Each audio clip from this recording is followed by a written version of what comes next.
Hi everyone, can you hear me? Yes? Yes. Okay, fine. All right, guys, let's start. Okay, we waited for others to join, and people have not joined, so that's okay, right? So we'll start with chapter number 5, right? And this is the chapter for today. Very easy chapter, guys. Very easy chapter. We are talking about book one. Book one is about your foundation of risk management and foundation of risk management. This is in chapter number 5. This is the chapter which is called Modern Portfolio Theory and Capital Asset Pricing Model. If anybody of you have studied finance in your undergraduate or in your postgraduate or any time in your life, then you might have heard a little bit about this chapter somewhere in your career or student life anywhere, right? Why? Because this is a chapter which is the backbone of your lot of topics in finance. The CAPM model, very famous model, CAPM model, capital asset pricing model, which we'll discuss today, right? If you have ever done CFA, right? CFA or something, right? CFA is the whole CFA started from here, right? CAPM model, right? Uh, you know, CAPM model is the basis of your portfolio management, right? And then modern portfolio theory. What is the modern portfolio theory? Modern portfolio theory was given by somebody named your Harry Markowitz. Who was Harry Markowitz? Harry Markowitz is considered as the father of portfolio management. Who was Harry Markowitz? Harry Markowitz was born, I don't know when he was born, but he did his PhD around 1952, right? And he was a resident of Czechoslovakia. Now there are different countries, Czech Republic and Slovakia, right? So Czechoslovakia, he was a resident. He did his PhD in 1952, and in his PhD thesis, he came out with a theory. He came out with some analysis, which later became the modern portfolio theory. So he is called the father of the portfolio management. And believe me, 1960 the CFA started. Now you will say that why are you telling about CFA, right? I'm just trying to see. I'm not like, I have done CFA also, FRM also, like, but I'm just telling you just a historical piece that the chapter which you are reading today might be a very small chapter in your book, right? For any risk management student, it might be a very small chapter, but I am trying to give you the essence, right? I'm trying to tell you that this topic looks very small and tiny in the world of FRM, financial risk management, but in the world of finance, this chapter is a beast, right? So this chapter is a heavyweight chapter in the world of finance.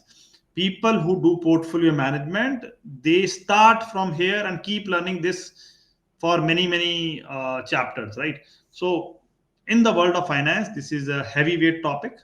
In the world of risk management, it's not so heavyweight. Now you will say, sir, why it is not so heavyweight? It's not so heavyweight because in the world of risk management, we are mostly focused on risk. This modern portfolio theory and capital asset pricing model is mostly about return. Now you will say, sir, if that is the case, if model portfolio theory and capital asset pricing model is about return, why are we studying in risk management? Because risk and return exist together. This model portfolio theory and capital asset pricing model talks about return. Okay. FRM is about risk, but we also understand that risk and return cannot exist independently. They are interrelated. If there is a return, there will be risk. From that perspective, we study here, right? So again, not very important, very big thing in the risk management world, but yes, very big thing in the return world, CFA world, portfolio management world, portfolio construction, decomposition, attribution, right? Algorithmic trading, etc. It's a very big topic, right? Anyways, my objective was to make you excited about learning this topic. This is something for which Harry Markowitz got Nobel Prize. I'm not sure, right? But yes, he definitely got called the father of portfolio management. And 1952 or 53, he published it. 1957, 58 became famous. 1960, the CFA program started. 1961, the first exam happened, in which I think 900 people sat in the exam. So it's a very famous kind of thing, right? It's a very famous paper, right? And I think 1964 or something, the CAPM model came, and Harry Markowitz gave the MPT, model portfolio theory, and 1964 somebody William Sharpe was the guy who was working that time in the Stanford University or somewhere. He published something about this capital pricing, asset pricing model, right? Why I'm telling you all this? Because I love history, right? If I would not have been in finance, I think I would have loved to become history teacher or I love history, right? So I have a special love for reading history and stuff, and I have a special love to teach students also about historical things and finance thing together, because I think that's very interesting stuff, right? Anyways, coming back to topic, let's get into the FRM mode now, serious mode. Enough of stories, etc. We are here to learn these two theories, right? Model portfolio theory and your capital asset pricing model. In these two theories, there are three modules, right? Three modules. We'll try to dig deeper. We'll try to understand. One is your modern portfolio theory and your capital market line. So there is a capital market line, which is a kind of equation which will come out of modern portfolio theory, which we'll try to understand. Then we'll try to understand deriving and applying the capital asset pricing model. We'll learn how William Sharpe in 1964, sitting inside Stanford Business School or Stanford School, right? He found out the capital asset pricing model. And then we will go into the performance evaluation measure, which is your Jensen alpha, your Treynor ratio, and your information ratio, and other kind of ratio. We will find out how do we evaluate the performance of the portfolio manager. So this is the topic, easy topic, but very interesting topic. Okay, let's get started, guys. Okay, first module, easy module. First module will talk about your modern portfolio theory and its assumptions, what went behind any assumption. See, any model you build, right, there have to be assumptions, right? You have to assume few things when you build a model. When Harry Markowitz must have built this MPT, right, modern portfolio theory, he must have assumed something, right? So we have to understand those assumptions. Why do we need to understand the assumption? Because if we don't understand the assumptions, we don't understand what exactly went into the model. And if we don't understand what exactly went into the model, we will not understand what are the limitations of the model, right? So to understand the usefulness and the limitations of the model, it is very understand that we understand the assumptions of the model. Right? So that's what we'll do. And then we'll talk about the effect of correlation on your portfolio risk. Then we'll talk about the idiosyncrasies. Idiosyncrasies is your idiosyncratic behavior. Idiosyncratic behavior is a behavior which is very particular to a particular security, right? Which is a different behavior, right? Which is different behavior than other securities. Idiosyncratic nature. When you say, this person has an idiosyncratic nature, what do you mean? That everybody is happy, this person is sad, right? Idiosyncratic is very unusual behavior, something very out of odds, right? So idiosyncratic risk versus your market risk, then the efficient frontier. Efficient frontier is again a very interesting theory. We'll talk about risk return, and then we'll talk about efficient frontier, and then we'll talk about an equation called capital market line, and then we'll try to understand why do we need to understand efficient frontier and the capital market line, and what objective does it solve to understand these things. Okay, keep that in mind. Very interesting story, right? Okay, easy chapter, story kind of chapter, so very nice, right? Okay, let's talk about your modern portfolio theory and its assumption, right? So same thing, it is written here, developed by Harry Markowitz in the early 1950s, which I already told you, 1952 or 53. Exact year I have to check, but I gave you the year. He was doing his PhD in Czechoslovakia, right? MPT lays the foundation for understanding market risk, right? Why market risk? Actually, the MPT talks about your return, but return and risk are correlated, so it lays down the foundation for understanding of market risk. It focuses on maximizing portfolio return per unit of risk. Actually, this line is kind of incomplete, right? It kind of incomplete. Why it kind of incomplete? I'm not saying this line is wrong. It focuses on maximizing portfolio return per unit of risk. I'm not saying it is wrong. What I'm trying to say is that, see, the objective is to maximize portfolio return per unit of risk. But if we see, if our risk, right, for per unit risk, right, per unit risk, right, if your risk is controlled, if risk is a controlled variable, we want to have maximum return, max return. But if I flip it, if I say return is controlled, per unit return, right, per unit return, then my objective is to have minimum risk. Now this, please understand this point very clearly. Both are same thing, guys. A lot of people only, that's why I said this line is kind of incomplete. Maximum student understand this point.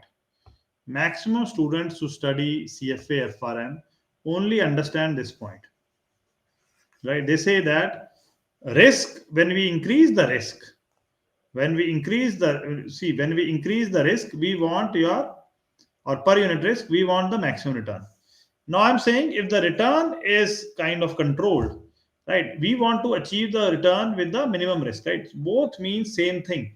See, we understand risk and return moves together, but the whole game is about optimizing, right? Optimizing for a given unit risk, for a given, if this is given, like, or put it very simply, if this is given, if risk is given for a, let's say both people, both, there are two people, right, A and B.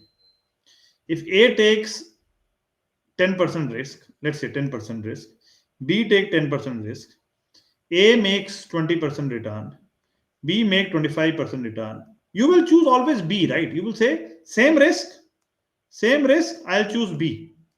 If I say opposite, if I say A and B both make 20% return, right? This is controlled, and then I say this was risk, and this was return. If I say A and B both make same, sorry, this I have to return. Come on.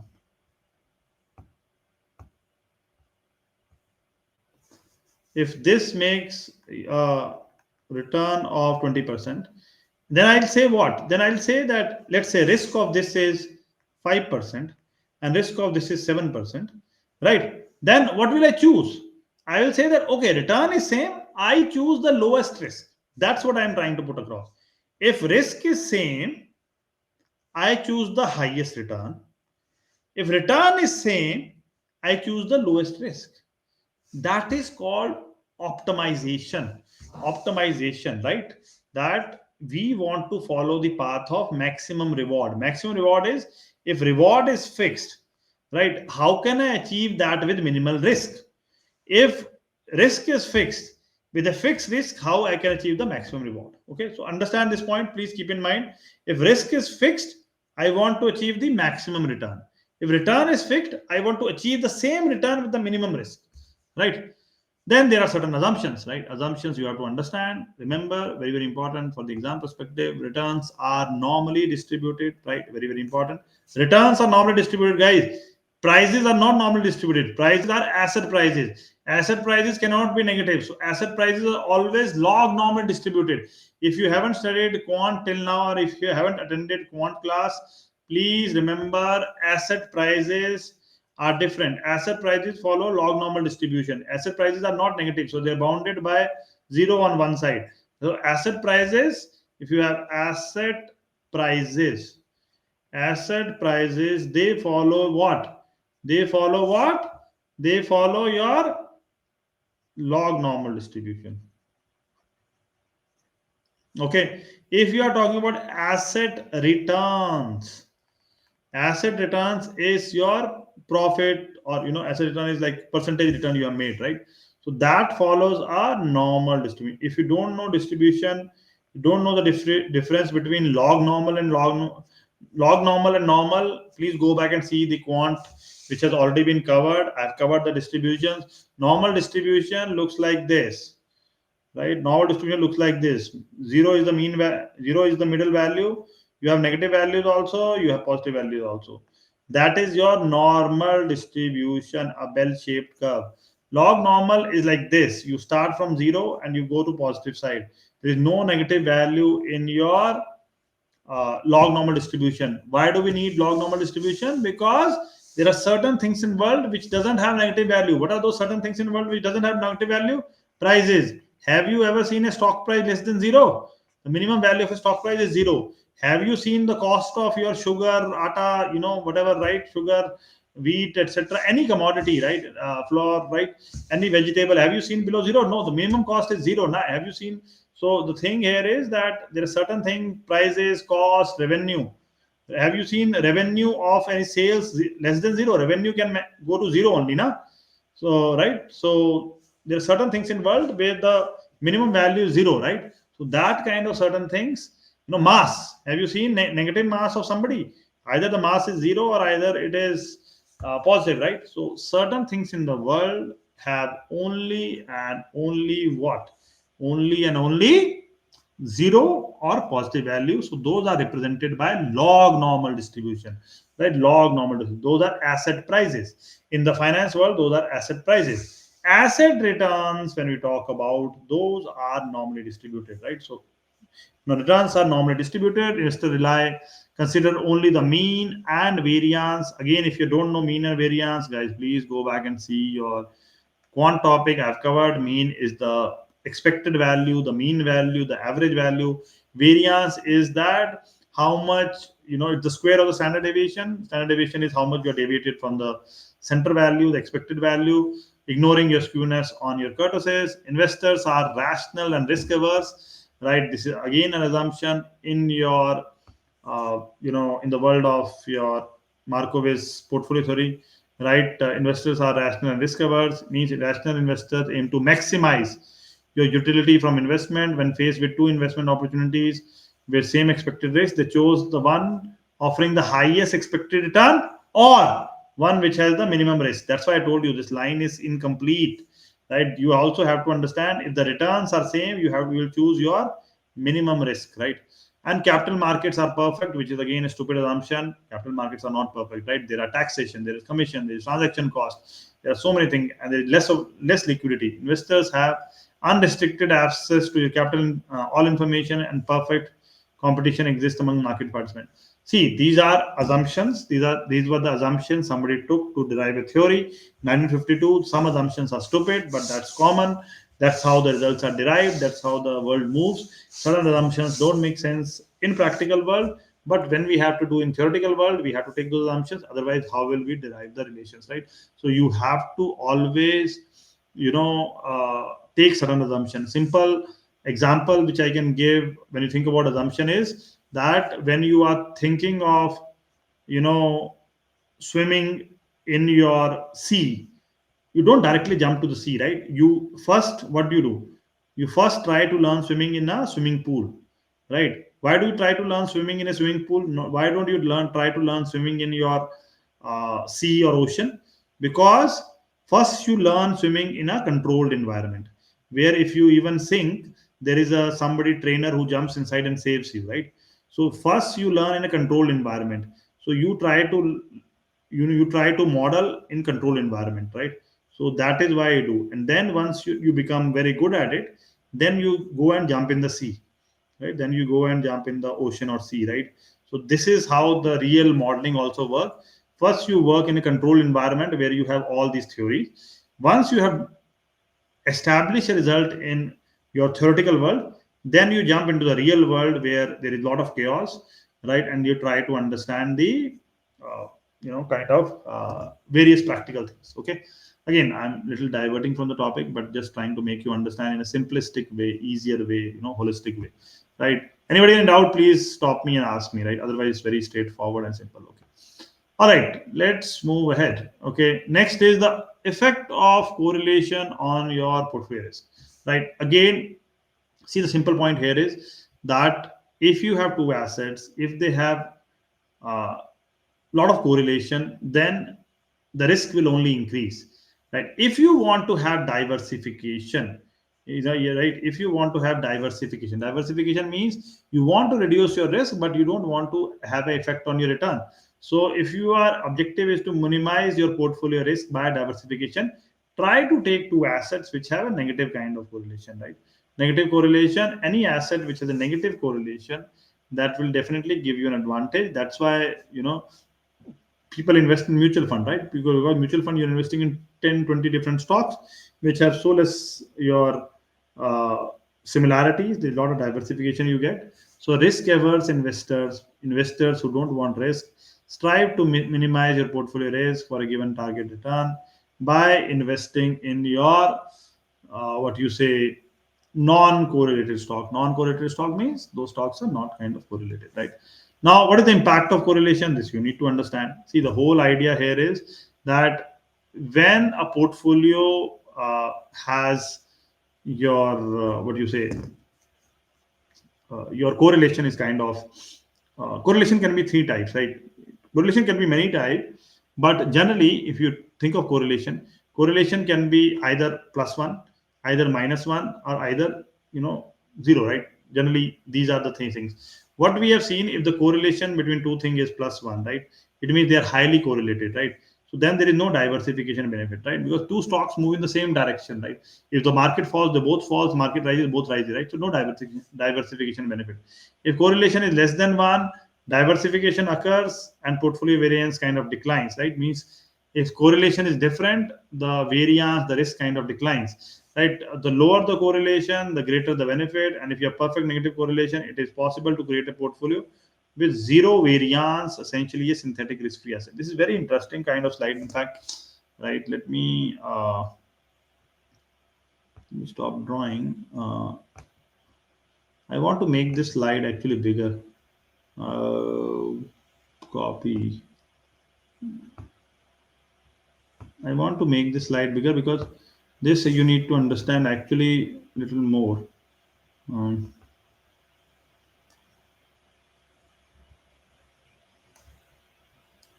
All right. So I want to show, because that I think there was very small, right? I could not write there. Now I can write here. So yeah, you can see it here. So what I want to tell you here is that if you look at the effect of your correlation now, right? You try to look at the effect of correlation. You see yourself, right? Let's say there are two assets, right? If the correlation between two assets is generally you get this kind of line, right? You see that, okay, generally this is sigma p. So what is sigma p? Sigma depicts your sigma of the portfolio, means it depicts your risk of the portfolio, risk, right? RP means return of the portfolio. So what is this graph actually? It's a graph between risk and return, right? So what we are saying is that when you have two portfolios, like two assets, right, which have your kind of correlation, means both are similar types, correlated, etc. Right? What we are seeing is that when the risk is increasing, when we are going this side, when the risk is increasing, return is also increasing, right? You are going up, right? The return earlier was, let's say, the return was 10%. Now you are going in this direction. Slowly return is increasing, right? So as the risk is increasing, return also increasing towards this side, right? Then we take out that, okay, risk, next I'm taking here is that, let's say the correlation is 0.5. If we see the correlation 0.5, we see a kind of a curve. This is a curve we see. Correlation is the 0.5, we see this curve. If we say correlation is 0, right? If I say correlation is kind of 0, I see another curve, right? I see this curve. Again, you have to understand the you don't have to go deeper. You have to understand the final result here. So correlation is 0, right? So you see correlation is 0 is this. That's why I'm making with different colors, right? So correlation is equal to 1 is your red line. Correlation is equal to 1 is this. Correlation is 1 is this line, right? So this correlation is equal to 0.5 is blue line. Correlation is equal to 0 is your orange line, right? So you are seeing that as we decrease the correlation, and what is the value of the correlation could be? Correlation value lies between your -1 to 1, right? So that is the extreme limits, right? Correlation value cannot be higher than 1 or lower than -1, right? So now you see, as you are kind of decreasing the correlation, your graph, right, the values which your two assets or the return of the combined two assets take is kind of becoming a curved kind of system, right? When you take correlation is equal to -1, then a magic happens, right? Magic, right? The magic here is that when the correlation is -1, suddenly your curve becomes like this.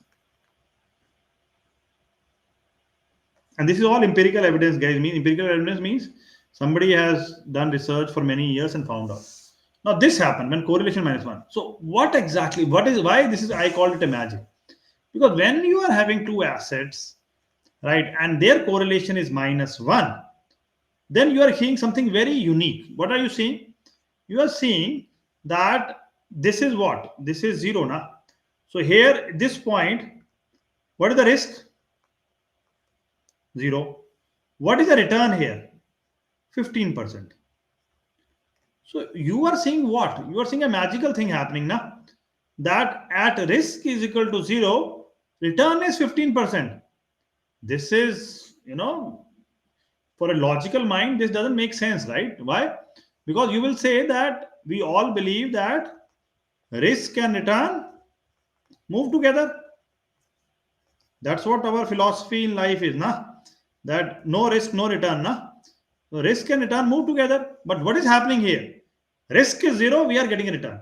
So yes, in finance world, there is a possibility that you can get your return without taking risk. You can get your return, right? Can get return without, the W is without risk, right? And this magic happens when the correlation is -1, right? When the correlation between two assets is -1, then a magic happens that you are able to get a risk-free, synthetic risk-free asset, and you are able to achieve some return without taking a risk, right? That's the whole understanding of effect of correlation or portfolio risk. This is what your book wants you to understand, that when you are able to do correlation, you are able to get some return, right? This is what is zero variance. Zero variance is zero risk. This is what is zero variance, and a synthetic risk-free asset means with zero risk you are getting return. Zero risk and return, right? Which sounds very unusual, weird, right? But that's what it is, right? That's what your effect of correlation is. Okay, so this is what they want you to understand for exam perspective. Please remember that I have covered in separate slide also for your understanding, right? If you remember these kind of results, you will be totally fine, right? Moving on, then we talk about your idiosyncratic versus market risk. Idiosyncratic, I told you, idiosyncratic risk is the risk which are unusual. What are unusual risk in this world? Unusual risk in this world are Trump tariff, right? Trump tariff are the idiosyncratic risk, right? Trump is putting tariff, right? That can be called as idiosyncratic risk to a country, right? If Trump gets up in the morning and says something, right, that's his idiosyncraticity, right? But if you put it more examples, let's say whistleblower, right? Whistleblower comes out and say that this company's policies are bad, this is doing, discrimination against women in the work policies, etc., whatever, right? They say, right, again the stock price will tank, right? So whistleblower or something, right? So idiosyncratic risk, this is the company specific risk, is sufficiently. And so again, objective is not to study this kind of risk. Objective is study that what will happen to the company for this. See, the whole point here is, since we are studying risk management, what is our objective of studying FRM? We are here to study risk management. If we are here to study risk management, we understand that idiosyncratic risk is that risk which is company specific risk. Now, if I have to diversify, if I have to manage that risk, right? Ultimately, I am here to manage the risk, right? If I have to manage that risk, what should I do? See, the one way to manage your idiosyncratic risk is that I need to have a sufficiently diversified portfolio that can reduce or eliminate the idiosyncratic risk, right? So what do I do is I take a mutual fund. I take a lot of stocks, which which mutual fund or stocks, multiple stocks, right? So what I'm doing is since I am taking a lot of stocks together, I am reducing a company specific risk. Okay, so whole idea here is that idiosyncratic risk can be diversified away. So you can diversify away your idiosyncratic risk. Okay, that's fine, right? You understand that. But what about market risk? Can I diversify market risk? No, not at all. Right? This is the risk that due to investment in your market portfolio, and everybody is subject to that. A well diversified portfolio primarily becomes exposed to a general market risk. So even if you diversify a portfolio, which you did here, mutual fund stock diversify, right? You did it. So you were able to eliminate your idiosyncratic risk. But were you able to eliminate your market risk? No, you can't do it, right? Markets are compensated only, and please understand this line, very important, that if you are not diversifying your idiosyncratic risk, that is your personal risk, right? Markets, your general market Investors are compensated only for exposure to market risk, as company specific risk is kind of diversifiable. So you can always diversify. In market, you the only premia you get or only return you get is for market risk, right? So remember that. Again, as a risk management student, you should understand the difference between two, as well as what can be diversified away and what cannot be diversified away. Okay. Next is a very interesting topic. Again, we have a topic called efficient frontier. Efficient frontier. Efficient frontier is developing the same concept which is studied in the MPT theory. What we are saying here is that rational investors maximize your portfolio returns per unit of risk, right? This I told you. I also told you that rational investors, if the return is fixed, they want to reduce the risk, right? Now, here we again, what I'll do is, again, let me take this in the bigger frame, right? Let me copy it and let me explain this and come back here, right? So the whole idea here is, if I take it,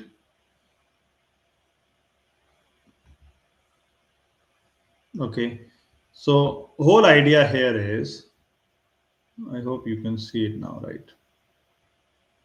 So whole idea in the efficient frontier is that what I'm trying to tell you here is that, see, again the graph is between return and risk, but here it is risk, it's not risk, it's variance.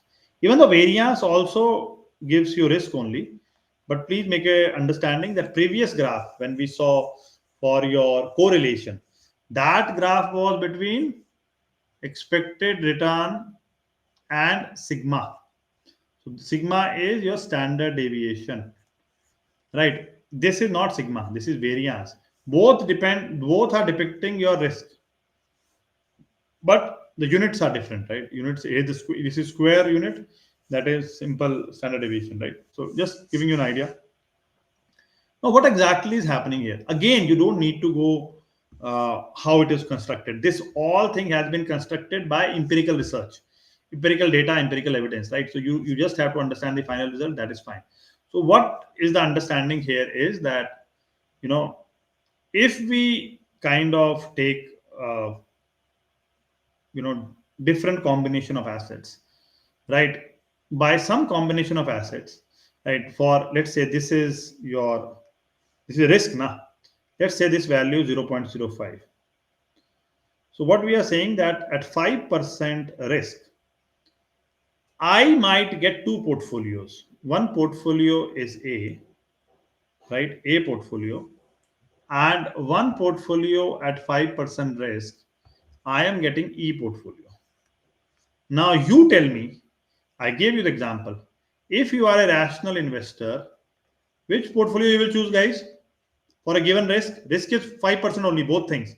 Risk is 5%, both cases. One is giving me 10%, one is giving me 2%. Which portfolio you will choose? Tell me. Rational investor will choose what? Anyone? Simple logic. Portfolio E. E, right? E, na, that's basic, right? That everybody wants it, right? So everybody will choose E, right? So similarly in B and D also, right? B and D, again, there are two things. What will somebody choose, right? Somebody will say that, okay, I have D portfolio, which is given here, and B, this is all right. So I'll choose what? I will not choose D, right? I will not choose B, right? I will choose D. So now you get my point, right? Ultimately, what am I doing here is I am creating a curve. I am doing what? I am saying, let me do one thing. Let me, for every risk, for this risk, let me find the best portfolio. That portfolio is C.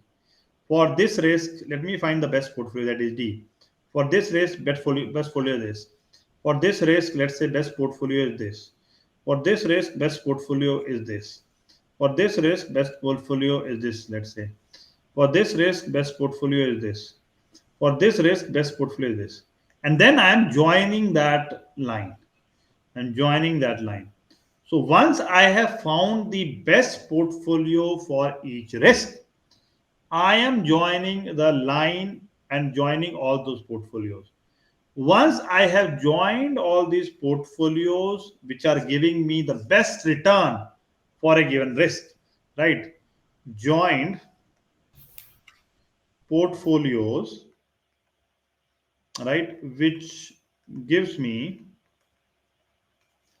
best return for a given risk, best return for a given risk, right? If I join portfolios which give me best return for a given risk, right, I get a curve. That curve is called efficient frontier. So efficient frontier is that curve which is obtained by joining portfolios which give me best return for a given risk. Okay, that is efficient frontier. Okay, so got the idea? In this whole exercise, we also get a point which is single point where we get the minimum variance. Let's say that is 0.01, 1% risk. That point is called global minimum variance portfolio. Again, it is just a fancy name for a simple thing, right? It's a point we get on this portfolio, right, in which we get the minimum risk, right? It's called the global minimum variance portfolio. Please understand very carefully your uh, what you say, your efficient frontier is only from here, from C point to G point. Efficient frontier is only this line. Efficient frontier is only this line. Your efficient frontier is not this line. Please don't make a mistake that the below line is also efficient frontier. No, that's not efficient frontier. This is not efficient frontier, guys. This is not. Right? This is non-efficient frontier. Efficient frontier is only this blue line. Okay. So overall, the exercise here is that we are saying that for any given risk, we'll identify the best return, the best return portfolios. Then we will join those best return portfolios for a given risk by a line, and that is my efficient frontier. Now, my question to you guys is, uh, can I? My question to you guys is that, sorry, what is happening? Okay. So my question to you guys is that, just a random question, right? Little trying to check your understanding. Can I have a portfolio here? Can I have a portfolio P here? Can I have a portfolio Q here? Can I have a portfolio R here? Yes or no? I'm just trying to check your understanding. Can I have a portfolio above this efficient frontier? Anyone? Yes, we can. No, we cannot, right? Why we cannot? Because if I am saying Mount Everest is the highest peak in the world, can I say that K2 is higher than Mount Everest? Tell me. If I am telling you Mount Everest is the highest peak in world, can I say that K2 is higher than Mount Everest? Does the statement make sense then? No, no, no. Yes, No. yes. So if I have already said that your line C to G has the best and the highest return for a given risk. So if that is the highest return, that is the Mount Everest. I cannot have a K2 again. I cannot have a PQR above that, right? Got the idea? Understood? Yes, yes. Yes, yes. Yes, I'm just trying to test your understanding. So please understand, right? We have already said that your blue line is the Mount Everest, right? Blue line is the highest return, right? I've already said that. So there can be nothing above that. Yes, PQR can be below that. That I'm okay to understand, right? PQR can be below that. P could be here, right? Q could be here, R could be here, portfolio. That is totally fine. That is accepted. But PQR cannot be here. Why PQR cannot be here? Because we have said in our theory that C, D, E, F, this is Mount Everest. For this risk, right? I already have D as the highest point. There can be nothing above that. right? Best return means highest return. Also, let me write that highest return. So I have already said that this is Mount Everest. If I said it Mount Everest, there can be nothing above that, right? So, all right. So again, it's a funny way to understand. I'm trying to make it clear to you, but remember, this is a very interesting concept, right? Nothing can be above it. So this was the whole idea. I think now, everything will fall into place, right? Your We are looking for a rational investor. You maximize your portfolio returns per unit of risk, right? Putting all these maximum returns for various risk level produces the efficient frontier, which is given here. Global minimum variance portfolio point C. I told you, right? There is one portfolio which will have the minimum risk. That's a global minimum variance portfolio, which represents the global minimum variance level. Then inefficient or unattainable portfolio. This is inefficient. Sorry, no, I should not make this. Okay, this below part, right? Below part is inefficient.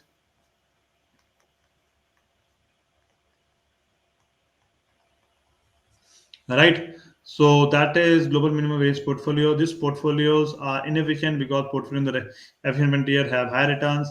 Any portfolio below the efficient frontier is efficient. This is the line which I discussed just now. Uh, any portfolio below the efficient frontier is inefficient.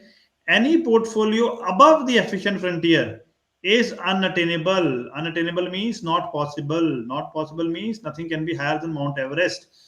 Unattainable means not possible. Right? Okay. Investor choice: in the absence of a risk-free asset, efficient portfolios lie only on the efficient frontier. Right. So this I'll discuss now. This is. Please understand. Here we have this whole discussion. Discussion has been done in absence of risk-free. In absence of risk-free asset means we haven't considered any risk-free asset. Right.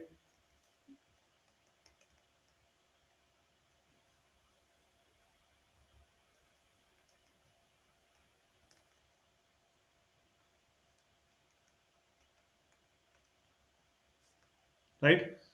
Uh, okay, investor choose their position on this frontier based on the risk aversion, right?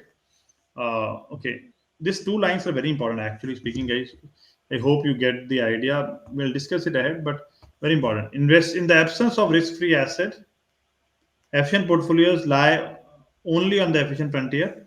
Investors choose their position on their frontier based on the risk aversion, right? So they decide whether they risk higher risk, they go to G, lower risk, they go to C, right? So that's what they have. Okay, understand this small point, guys, very important. Okay, this we have done. Okay, now we are getting into capital market line, right? Capital market line. Again, a very interesting concept. Basically, now we are taking a step ahead. Okay, let me take this again into next. These all graphs you have to understand this topic better. Now these graphs have to be understood, right? Let me take it ahead again.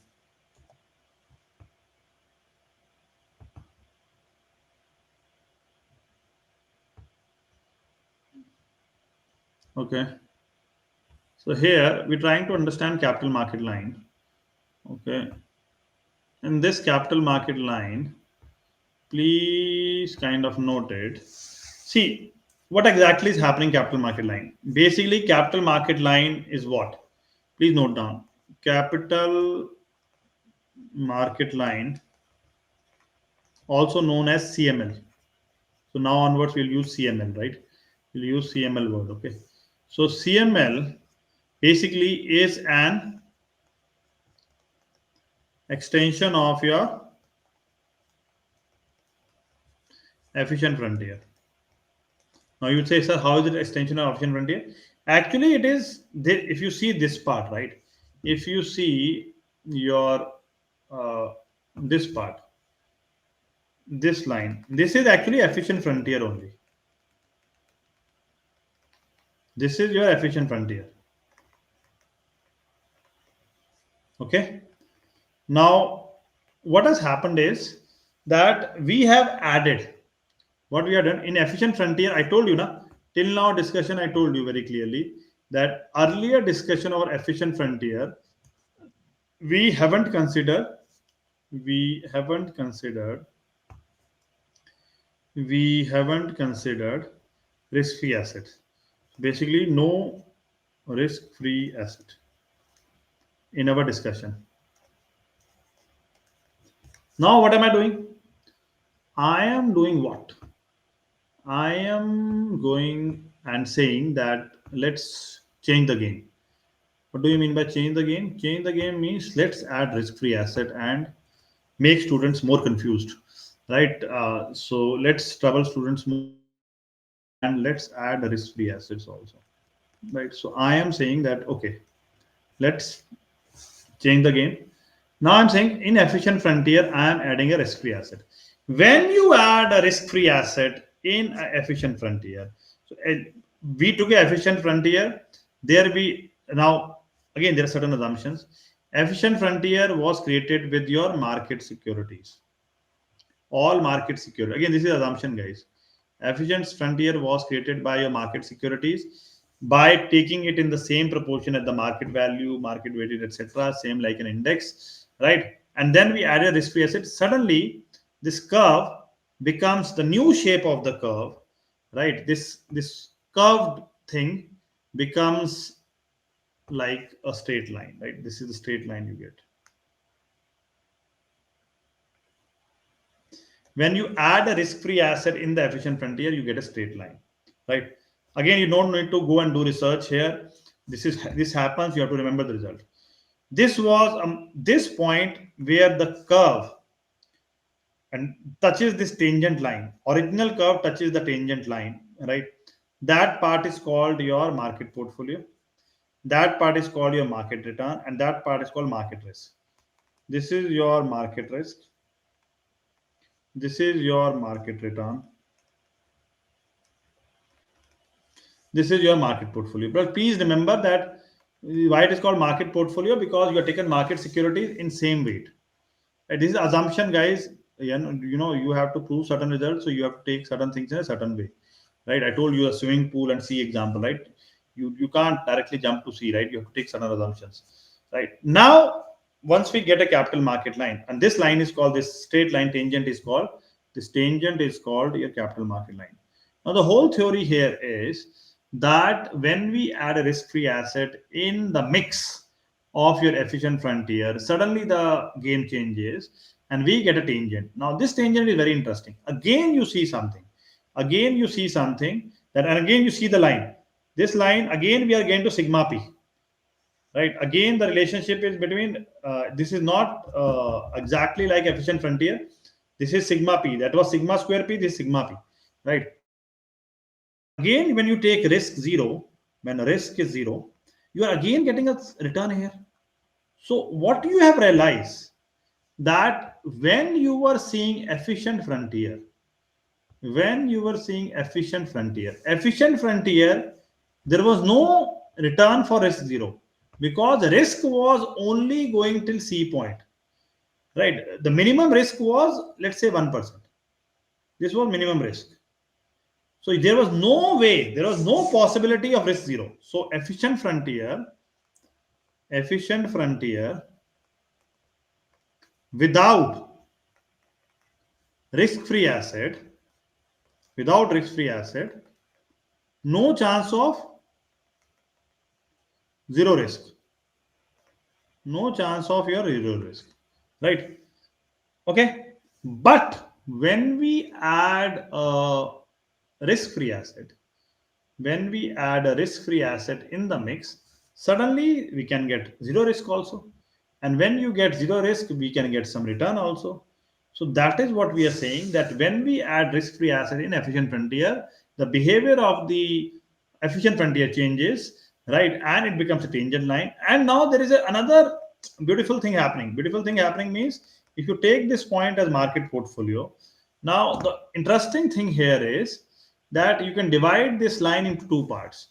You can say that, okay, from this part till this part is one thing, and you can say that above this market portfolio, right, above this is red part, right? So above this red part, this is green part and this is red part. Okay, above this is green part, right?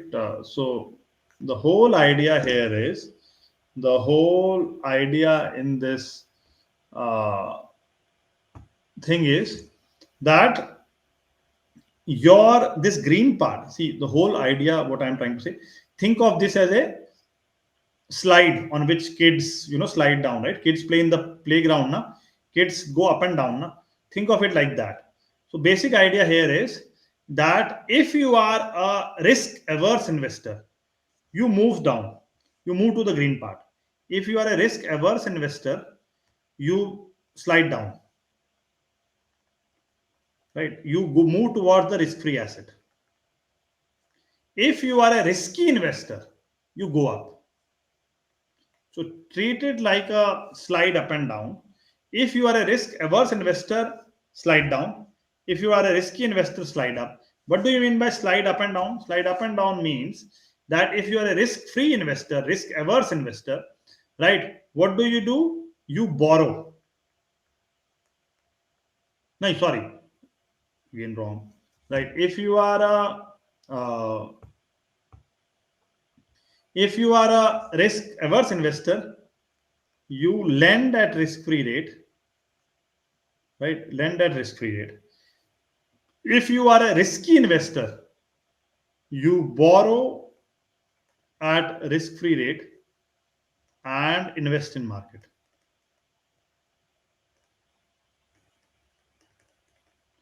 So one is lending at risk. So if you are risk free investor, risk averse investor, you lend at RFR, risk free rate. If you are a risky investor, borrow at risk free rate, right, and invest in markets, right? You might have heard a lot of people that I borrowed money from bank and invested in market, right? So those are risky investors, right? Risky. Again, it's a very interesting thing.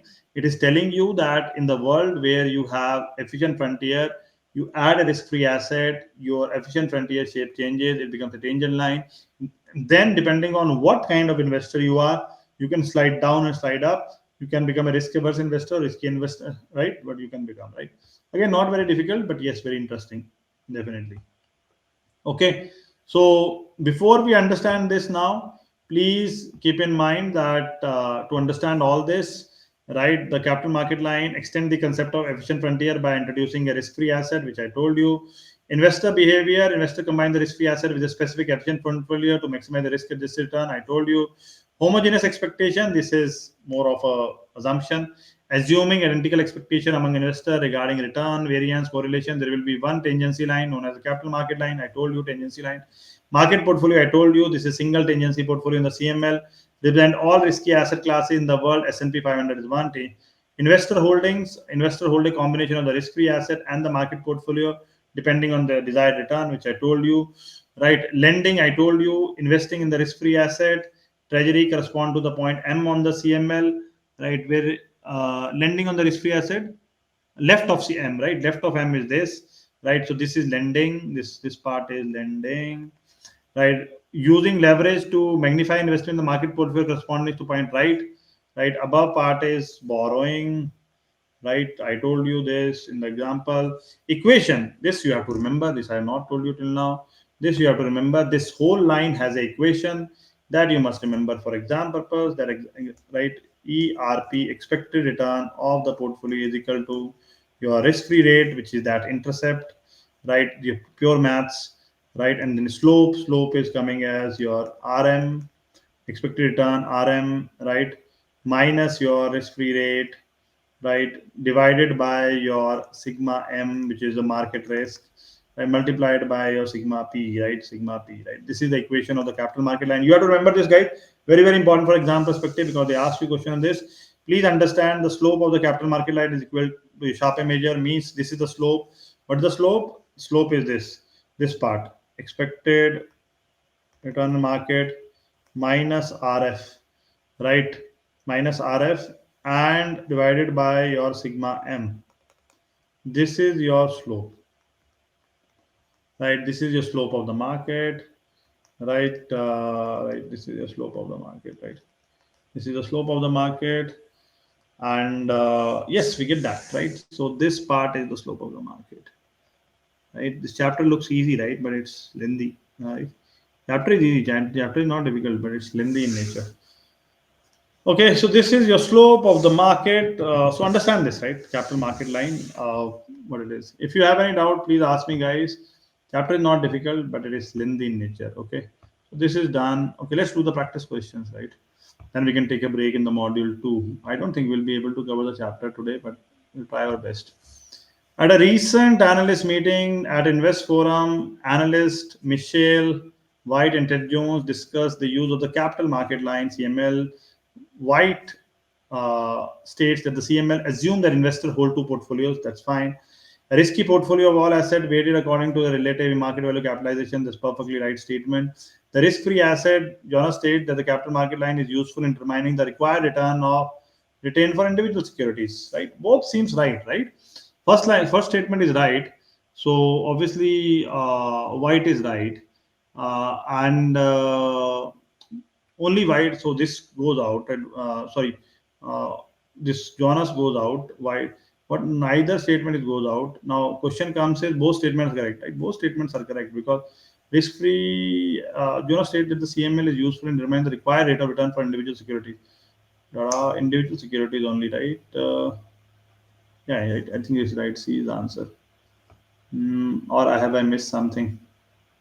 No, but I will miss. Let's see. The capital market line assume this some. I will capital market line assume all investors identical expectation. Fine, fine, fine. Fine, fine, fine. Fine, fine, fine. Then we can do that. Therefore, white is correct. Fine, that is was okay. I was right. CML is useful to determine the rate of return for efficient fund, but cannot you determine the required return, right? Okay, okay, okay, okay. Uh, I got it where I got it wrong. So basically, this last word, which was kind of confusing, but yes, I also missed it.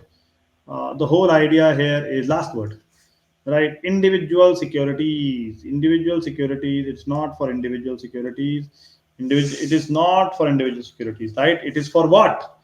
Your portfolio, not for individual security, guys. Right? Individual security. This is the point which is coming out right. So this is your B option. B only white is correct. Right? Again, see, this is how your FRM troubles you. Right? We got everything right. Then we didn't pay attention to the last word. Jonas stated that the capital market line is useful in determining the required rate of return. Perfect. Till now, perfect. For individual securities, no, not for individual securities. Why? If you go here and see, the CML is useful to determine the required rate of return for efficient portfolios, right? Efficient portfolios, right? But it cannot be used to determine the required rate of return for inefficient portfolios or individual securities. Okay, right? We cannot do it, right? In fact, there's another line called security market line. That is for individual securities, which you will study ahead. Right? I also missed it. Individual securities, there is your security market line. So last word created a problem, right? Very interesting question, guys. Don't miss out.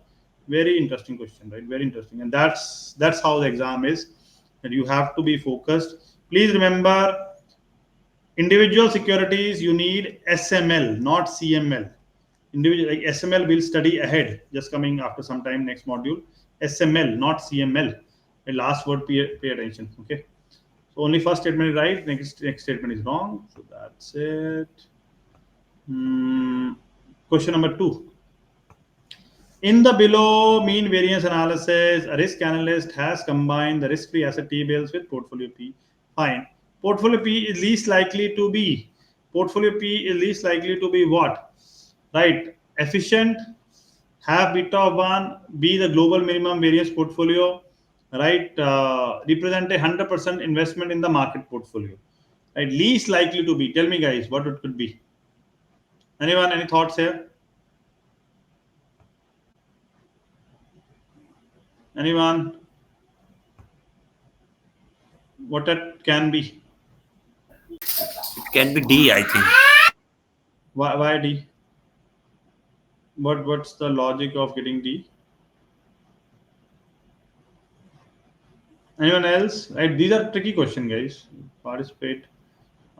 Any particular reason for B? But it's telling about represent 100%.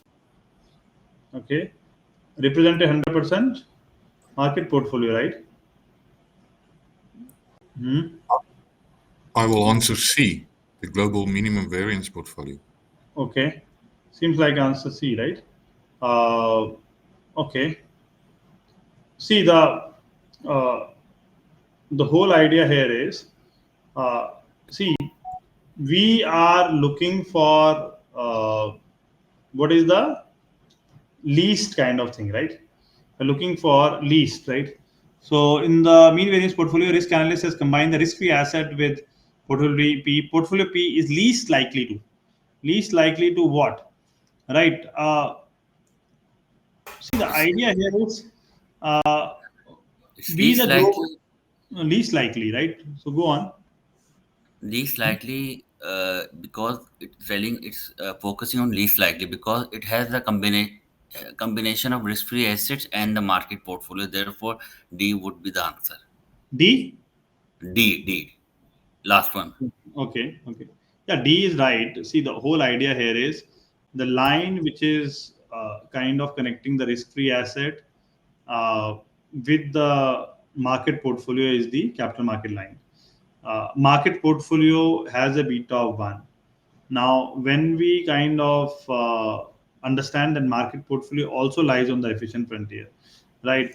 Now, the C option is little tricky, right? C option is very close and can make people confused. But what we need to understand is that your global minimum variance portfolio actually lies on the efficient frontier, right? So again, the question here is least likely, right? See, this also is less likely. I'm not saying this is wrong. This also is less likely. I'm not less likely, right? But if you take least likely, right, least likely represent 100% return in the market portfolio. That is not, because if you are here in the market portfolio, you are saying that something has been invested, in your market, some in your T bills, right? So there is still a line which is ahead, right? So not 100% is there, right? So least likely is this. Again, it's very tricky, right? I'm not saying that this is wrong. Be the global minimum, because but global minimum variance portfolio actually lies on your efficient frontier, right? So again, chances are less, but least likely is this. Okay, but very efficient is there. Yeah, we understand it's efficient, right? So that is again possible. Beta of 1 is again possible, but again, very tricky question, right? Very tricky. In fact, it is. What here we mean by beta one? Beta one means we are not taking any risk, right? No, beta 1 is market risk. Beta one is market risk.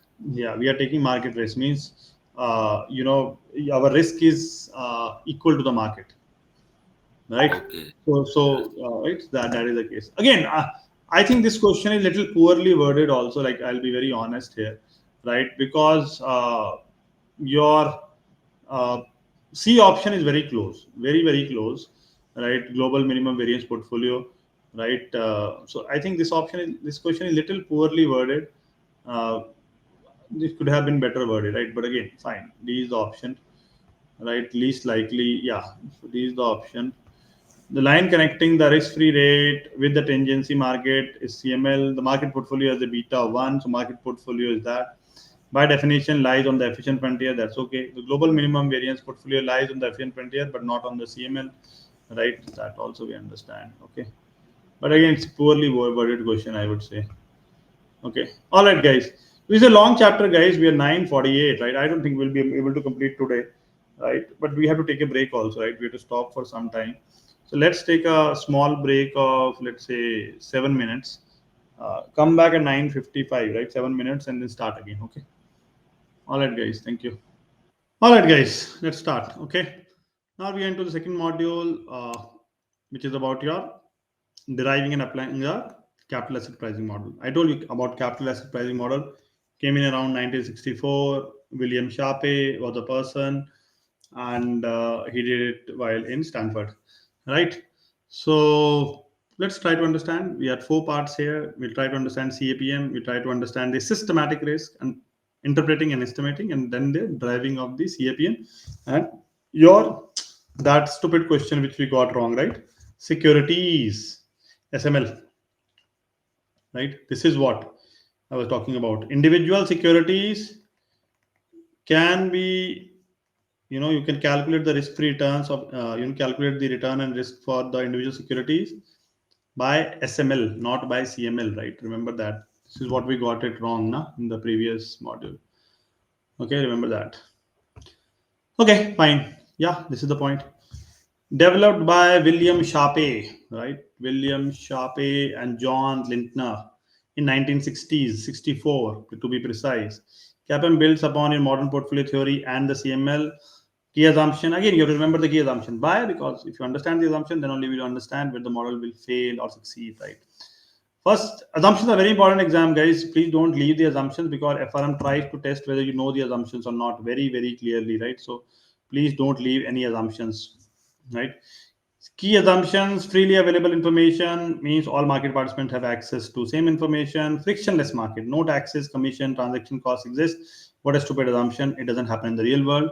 Fractional investment are possible. Again, a stupid assumption, which again, fractional investment have started now, not that time. Assets are infinitely divisible, allowing for very small or large position. Perfect competition, okay, that is fine. Cannot influence market price. The investor can make the decision solely based on expected return and variances. Unlimited borrowing and lending at risk free, it is available. Again, this is not, it doesn't exist in the real world. Market participants can borrow or lend at any amount at the risk free rate. And homogeneous expectations, right? Investors share the same forecast for expected return, variance, and covariance over a single period, right?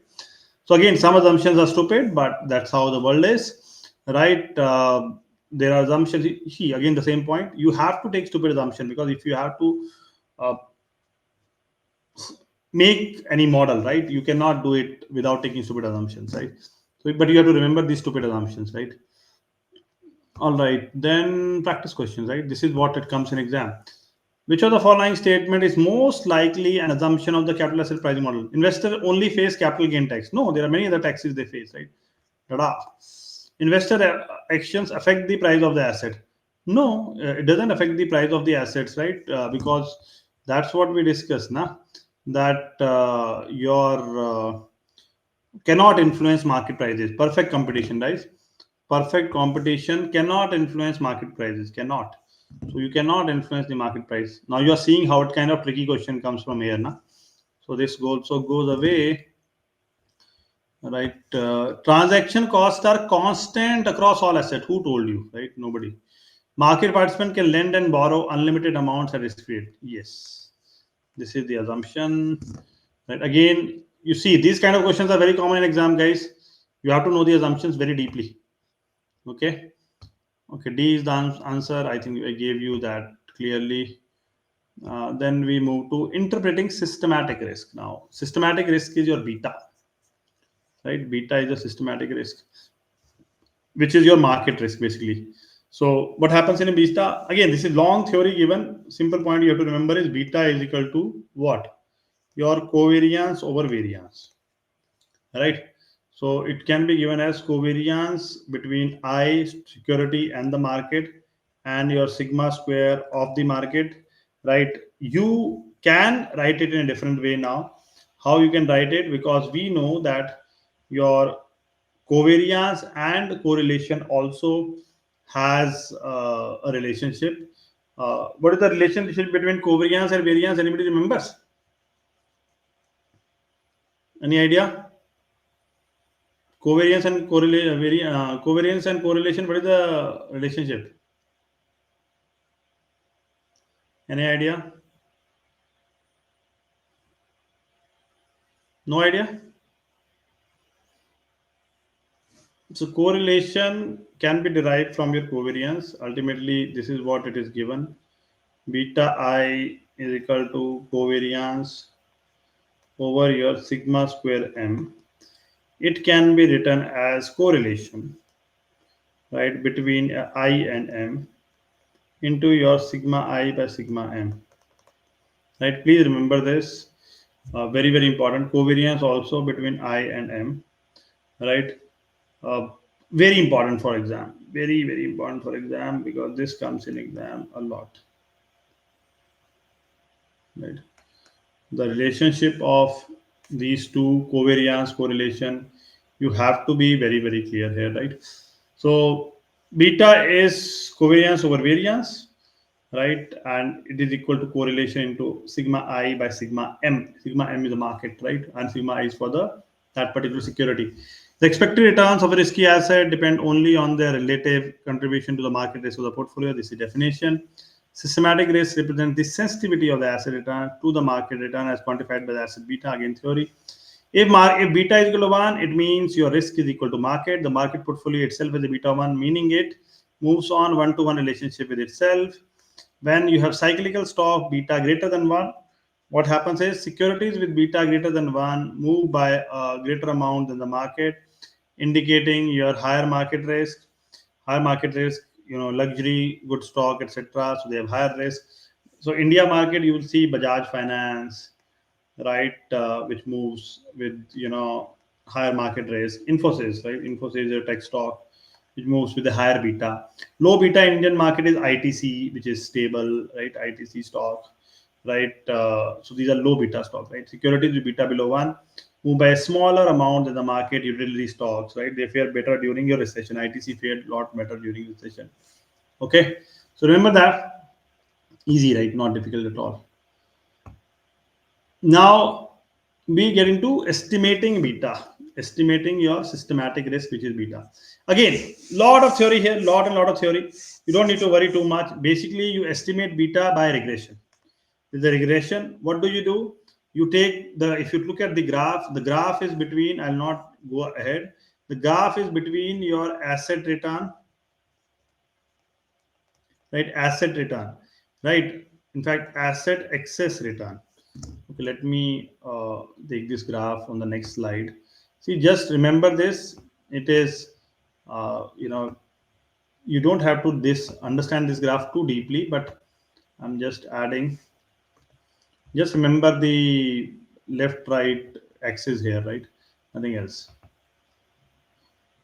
So just remember this part. If you have to estimate your beta, right? If you have to estimate your beta with regression, it is the graph between excess return, asset excess return, means RI minus RF, return of security minus risk-free return, and then market excess return means RM minus RF, and then we take this slope, right? And then slope is done. This method is discussed in quants, which we have already covered, right? Quant, this method is called regression, right? It's a linear regression or multiple regression, whatever you want to use it. Then in regression, there is a method called OLS, ordinary least square method. Again, this is discussed a lot in quants. By using ordinary least square method, you try to find the slope. Beta is basically your slope. It comes out your covariance over your I and M over your sigma square of your market. That's it, guys. You have to just remember that we do regression between your asset access return and market access return. We use a method called OLS, which is called ordinary least square method, right? Very famous method in your regression, right? Ordinary least squares method, right? Why I'm not going deeper here? Because in your quant, we have separate chapter on regression. So we don't need to study regression here, little bit regression. We actually have to study too much of regression. And too much of regression has already been covered or will be taught ahead in your syllabus.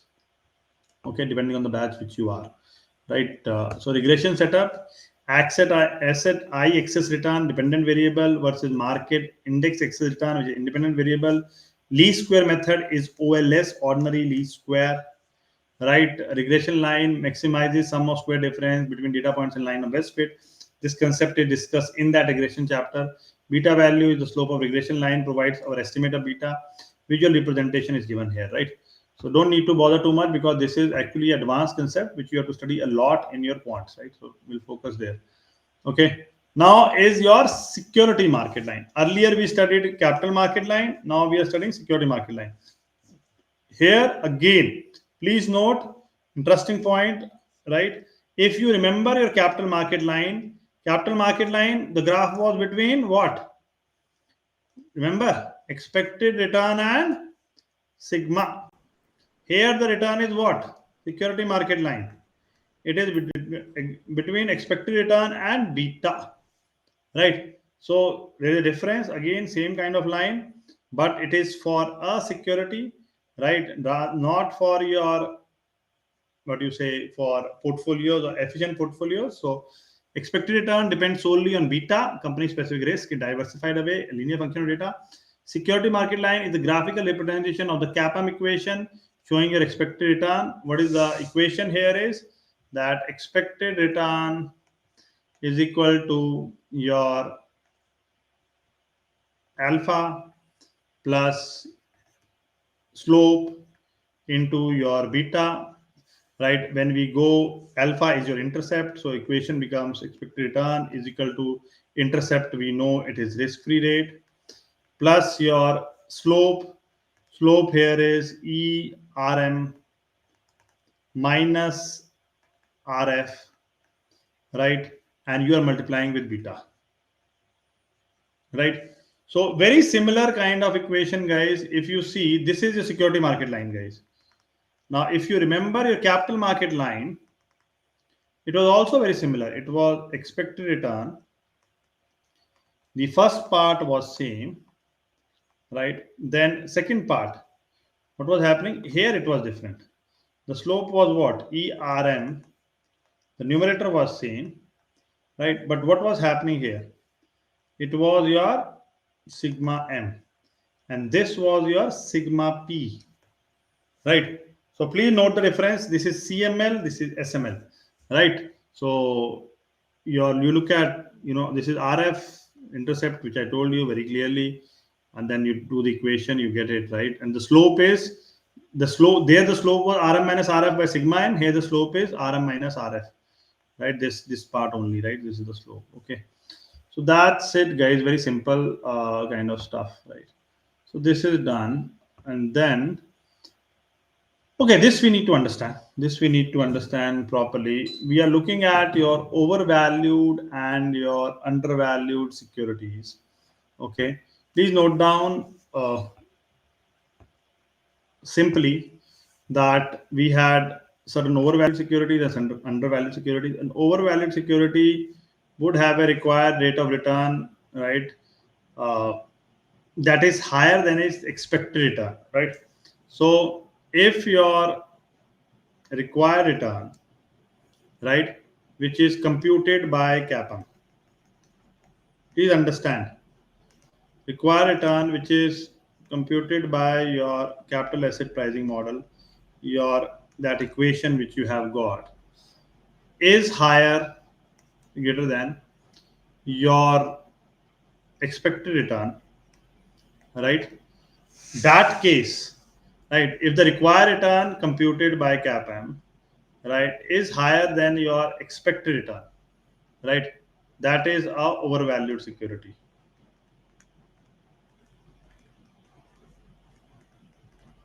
Okay, if your required return, which is again computed by CAPM,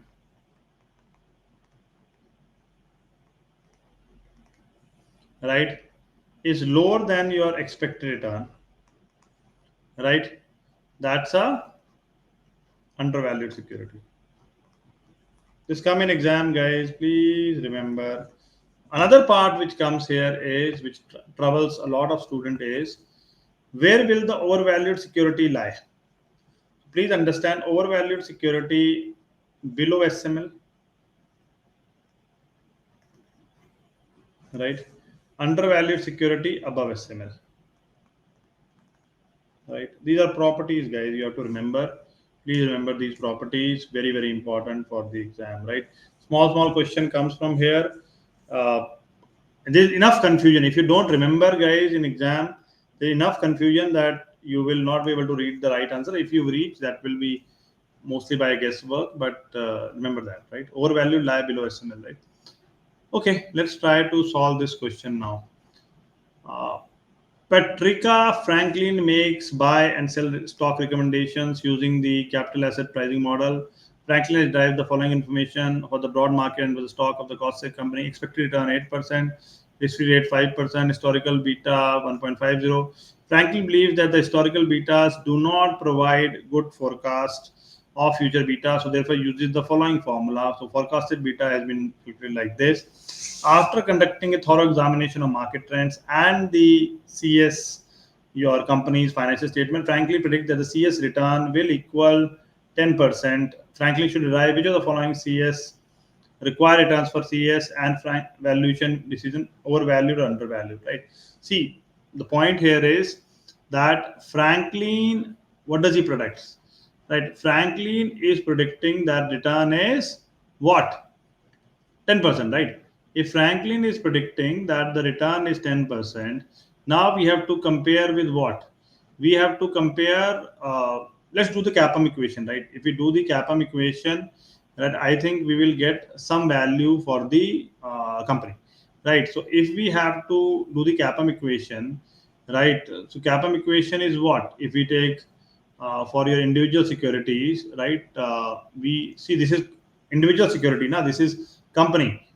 Your CS is the company, right? So if I take individual securities, my expected return is equal to what? I take your risk-free rate plus your expected return in the market, right? Expected return in the market minus your risk-free rate into your beta, na?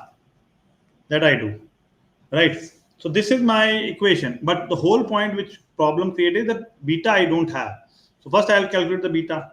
Beta is equal to 0.80 plus 0.20, and your forecasted beta is 1.50. So when I take 0.80, 0.20 into 1.50, what do I get? Right, 0.80, 0.20, 1.50. We get your 1.1 value, right?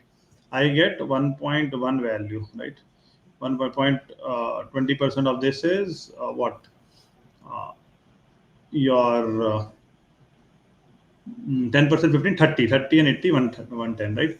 1.1. So this is risk-free rate is what? Risk-free rate is 5%, right? Then expected return in the market for 10%. Expected return is 10%. Risk-free rate is again 5%, right? And then I am multiplying with your 1.1, right? If that is the case, am I getting the right answer now? Right? If I putting your it is a 10 minus 5 or what? No, right? Risk-free rate is what? Risk-free rate is 8, na? It's Risk-free 8 rate minus is 5%. yeah, 10 minus risk-free rate is this is 5%. Okay, fine. This is 5%, but expected market risk premium. This is also very interesting. A lot of people miss out in this expected market risk premium. See, we don't have RM. RM is this is different. See, this is okay. But the mistake which people make is this one. So don't do this mistake. Basically, point here is that you have risk-free rate this, then you take this is expected market risk premium. Basically, expected market risk premium is this. So ERM minus RF they have already given you. This is a premium over risk-free rate, which is 8%. They've already given. So this is 8% into your 1.1. Right. So 8.8 plus 5 is 13.3%. So my return by my this formula, return by my CAPM formula, return by my CAPM formula is 13.8, I think so. 13.8. Yeah, 13.8. Sorry. The return by this formula is 13.8, right? So return by my CAPM formula is 13.8, right? And if you you know if you look at your whatever forecast, that the cost save return will equal 10%, right? whereas the required return is 13.8, right? Required return is what we want as per the risk, right? So this is the return which we get. This is the required return, right? Required return means minimum acceptable return as per risk. So I want 13.8%.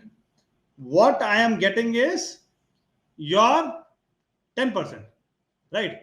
I am getting 10%, but I want what as per risk? I want what as per risk? I want as per risk I want 13.8%. What am I getting? Right? I am getting only 10%, nah?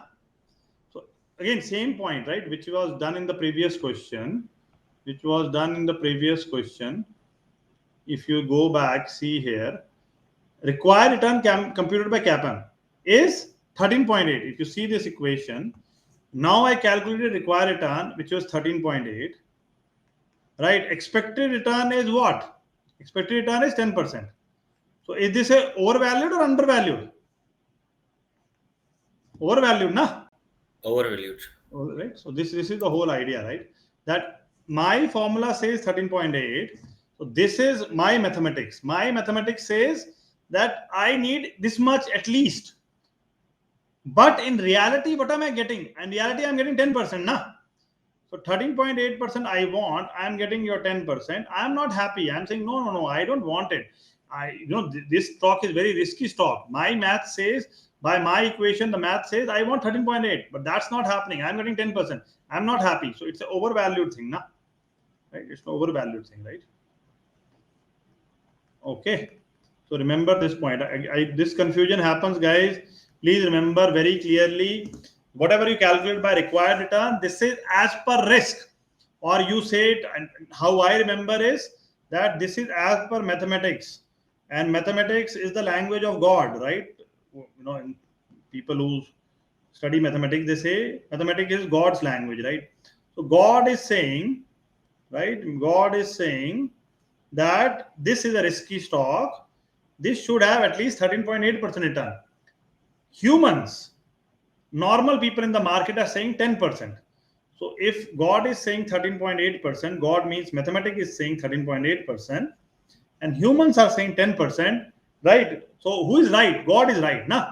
Mathematics is right. So mathematics says it should have 13.8%. Humans are saying, I will give you 10%. So it means God is right? God is saying, no, it's not worth it, right?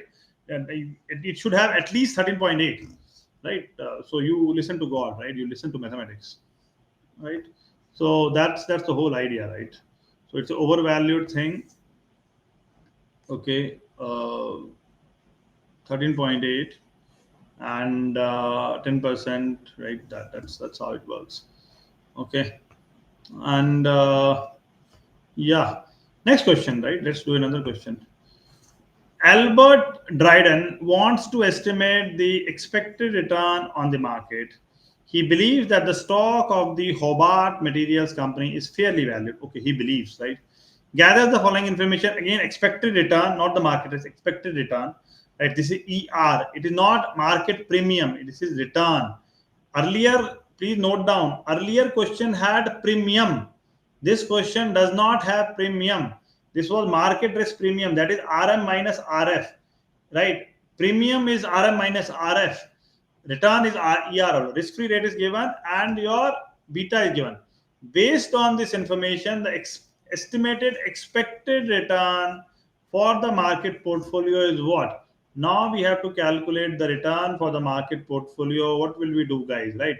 See, ultimately, we'll again use, see, we are trying to value individual securities. We'll again use your CAPM equation, same equation which we used earlier, right? We'll try to calculate by that. And here, what we are saying is that what is the what do we want to calculate now? In this question, we are asking the estimated expected return for the market, right? Estimated expected return for the market, right? So that's what I want. So if you take the equation, expected return is equal to risk free rate plus beta, right? Expected return in the market. This is what they tell me to calculate, and RF. Ultimately, they are asking me to calculate this. So risk-free rate is given to you 4.5%, that I keep it. Beta is given 0.8, that I keep it. E expected RM I have to find out. RF is given as 4.5%, right? And this is equal to what? This is equal to your 7.50.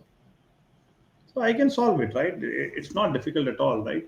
I can use pure maths and just have to put the value, right? 7.50 is equal to 4.50 plus 0.80 ERM minus 4.50. Solve it. Answer is 8.25, right? So answer is pure this thing. If you solve, right, it is 8.25, right? This is the answer, right? So I don't think this should create any problem to anyone, right? So pretty straightforward, guys. 8.25 kind of thing, right? 8.25. Okay, so this is pretty fine. And yeah, and the third part is now you tell me, guys, like what do you want? Uh, how many slides are there? 1, 2, 3, 4, 5, 6, 7, 8, 9, 10, 11, 12, 13, 14, 15, 16, 17, 18.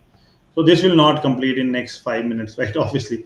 So what do you want? Should I record it and because see, if I do it faster, I'll try to complete it faster. Maybe I'll miss out on a few things. What I think is that let me give it 45 minutes or something and record it properly and then upload it. What do you say? Well, what's your thoughts, guys? Because if we try to complete it right now, it won't happen, right? Otherwise, it'll take around 1 hour, right? 45 minutes to 1 hour. What are your thoughts now? You want to stay for so long, or should I record it? Any thoughts? Recording works fine. Yeah, recording will work fine, right? Okay. So because otherwise, as such 2 hours, it is a heavy chapter, right? What I'll do is I'll record it maybe tonight or tomorrow morning, early morning, and I'll upload it and I'll drop a message in your group, right? And then you can watch it, easily. So 45, 50 minutes. Okay. So that we can do. Okay. Anybody any doubt can ask me, right? Anyone? Are you able to understand? Yes or no? Yes. Yeah. What about others? Is it okay? There are some new students I am seeing. Are you able to understand? Yes, sir. Okay, very nice, very nice. Okay, so I'm happy you guys are able to understand. Please go back, revise it. This was not a very difficult chapter, but yeah, it's very lengthy kind of thing. And a lot of graphs, right? A lot of graphs have to be understood. If you're seeing for the first time, yes, that creates a problem.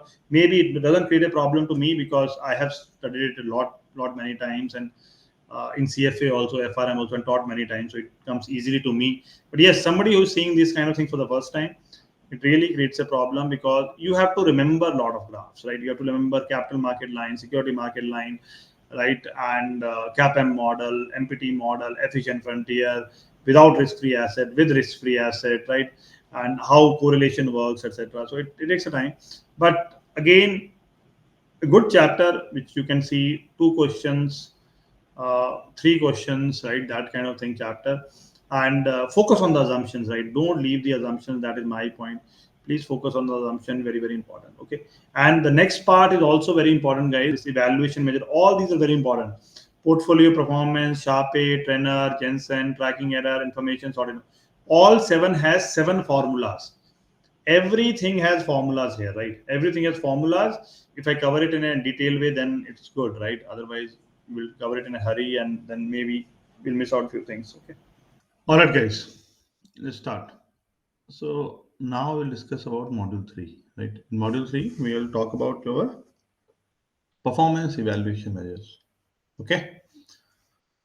The performance evaluation measures are basically divided into 7 subtopics. The topic, the topics are basically we'll talk about the portfolio performance measures. We'll talk about the Sharpe performance index. We'll talk about the trainer performance index. We'll talk about Jensen performance index, which is also known as your Jensen's alpha. We'll talk about your tracking error, and we'll talk about your information ratio and the Sortino ratio. Okay. All these ratios are used for evaluation of the performance of a portfolio manager of or your investments, etc. Right? Very important to understand. We should also try to understand that how these different performance measures differ from each other. Okay. So without wasting any time, let's try to dig deeper. All right, guys.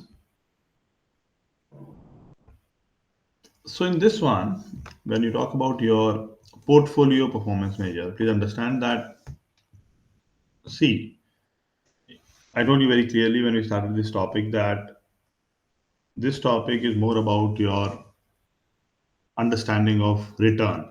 Right? It's a very big topic in the world of CFA and portfolio management because your modern portfolio theory MPT, your capital asset pricing model CAPM, right? All these are very essential to understand the return perspective. And then since return is related to the risk part, we understand it in the risk management world also and study that in the FRM also. Okay. But if you think about only the portfolio performance part, right?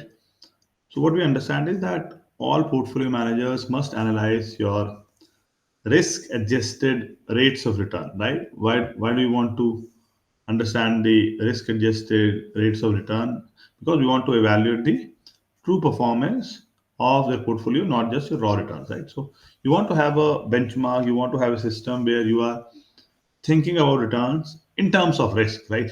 Because what happens is that if you take more risk, obviously your returns are more, right? So you want to have analysis of your returns on the basis of risk adjusted rates of return, right? Risk adjusted rates of return, right? So that's the crux. Okay. Traditional measures are your Sharpe performance index, your Treynor performance index, your Jensen performance index that we have. And general rule is that for a given portfolio, a higher measure in all three cases indicate better risk adjusted return, right? What we also need to understand is that Sharpe and Treynor measure, the first two, right, normalizes the risk premium by dividing by a measure of risk, right?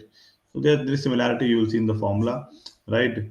You normalize the risk premium by dividing by your measure of risk. Measure of risk is standard deviation, etc. You divide by that. Okay. Let's go ahead, guys, and let's see the formulas. So let's take the Sharpe performance index, right? Sharpe definitely made by William Sharpe. William Sharpe was the guy who made your CAPM model by extending the MPT theory in 1964, right? The Sharpe measure calculates your excess return. Excess return is ERP minus RF, right? Please understand, excess return is portfolio return minus the risk-free rate per unit of total risk. Please understand the denominator is total risk, right? Total risk, right? Measured by a standard deviation, the formula is given here. Applicability, investors can apply the Sharpe measure to all portfolios because it uses total risk. So denominator is total risk, making it widely used. There is some connection of Sharpe ratio with your capital market line. The slope of the capital market line is the Sharpe measure of the market. I told you very clearly when we were doing the capital market line, I told you very clearly that the slope of the capital market line was this RP minus RF divided by your sigma P is a Sharpe measure or sigma M, right? RP minus RF. There we had taken sigma M. So slope of the capital market line is a Sharpe measure of the market. Of the market. You go back and see your equation of the capital market line. You check out the slope. You know, slope was expected return of the portfolio minus your risk-free rate divided by sigma M, right? That you had. And interpretation, a portfolio with a Sharpe measure greater than the market Sharpe, right? So we have Sharpe measure of your portfolio, we have Sharpe measure of the market. When you have your Sharpe measure greater than the market Sharpe, it measures your, offers your superior risk adjusted return compared to the market. Okay. Very simple, very straightforward. I don't think there should be any problem. Okay. So that's, we have done Sharpe performance index. Okay, let's do the question. Okay. For a given portfolio having a Treynor measure, okay, we have not done Treynor measure. we'll do the Treynor measure, then we'll go here, right? So see, you have to understand the Treynor measure before you solve this question. Without understanding the Treynor measure, I don't think you will be able to solve this question. Okay, so let's talk about Treynor measure first. Then we'll come to this, right? Okay. All right. So let's move ahead. Let's talk about Treynor measure and then come back here.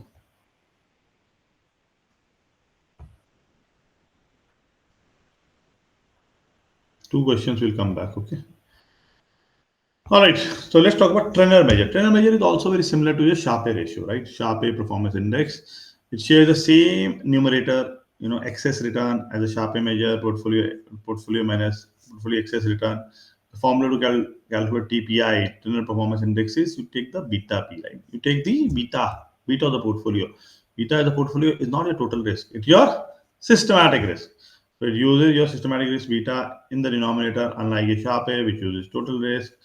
Beta and TPI are more relevant for well diversified portfolios. Very important, very, very important. Please understand beta and your TPI are more relevant for well diversified portfolio because it makes sense, right? See, I told you very clearly idiosyncratic risk and your total risk.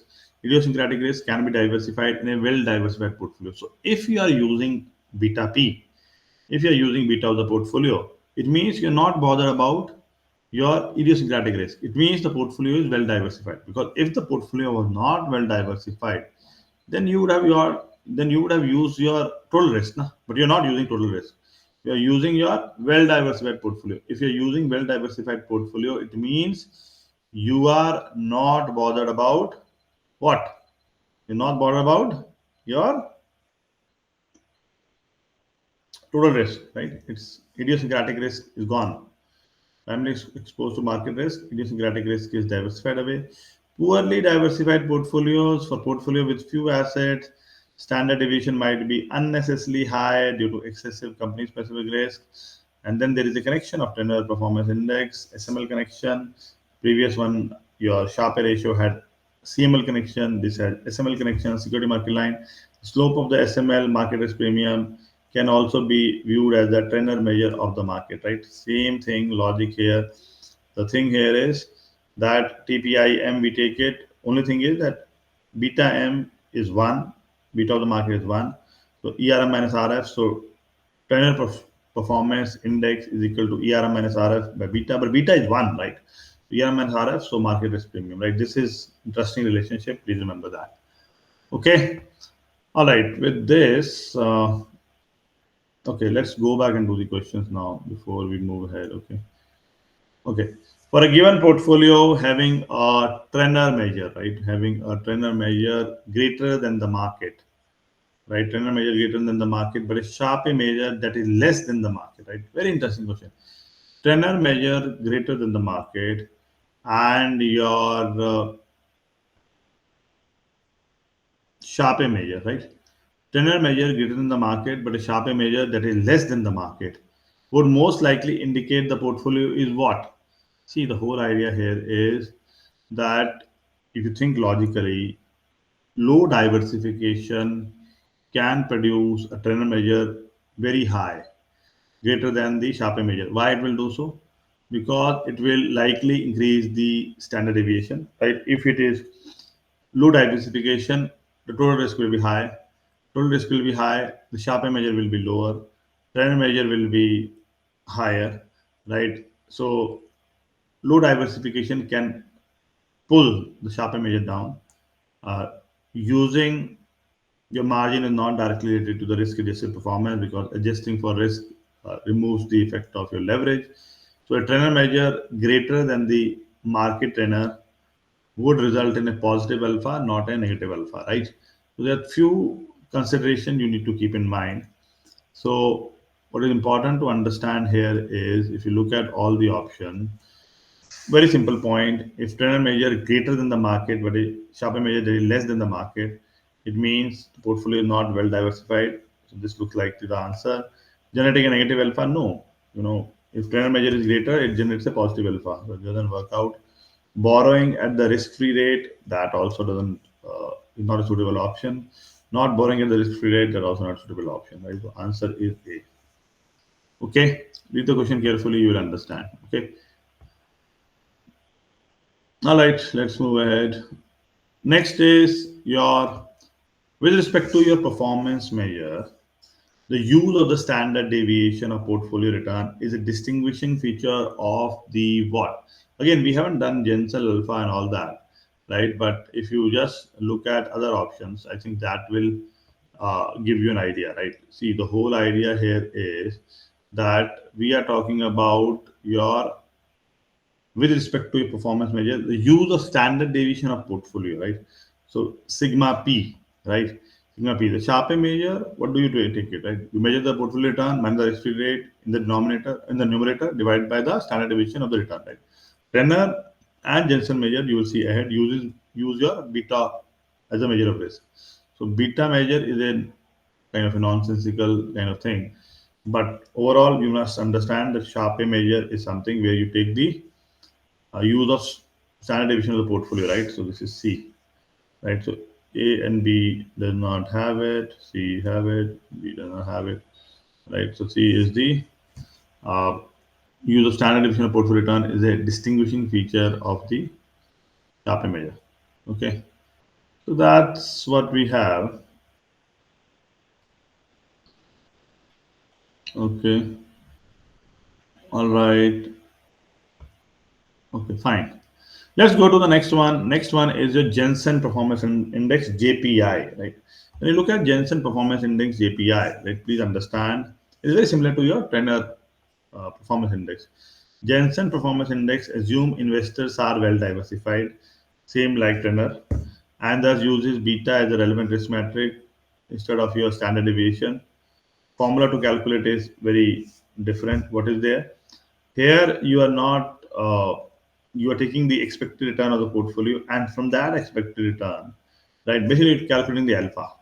You are subtracting the whole return which is given by the equation, right? RF plus ERM minus RF into beta V, right? So you are taking the return which is made on top of your equation which is given by the CAPM, right? So it compares the portfolio expected return to the CAPM required return, Jensen alpha, the difference between the portfolio expected return and the CAPM required return. Interpretation, if you have zero alpha, right? You expect your return equal your CAPM required return resulting in zero alpha. If you have higher, right, it implies the portfolio is undervalued, suggesting it is good investment. It is very suitable, most suitable for comparing portfolios with the same level of systematic risk. And there's a relationship with the Treynor, right? Superior performance implied by the Treynor measure generally implies superior performance, right? According to Jensen Alpha, though relatively rankings may differ, right?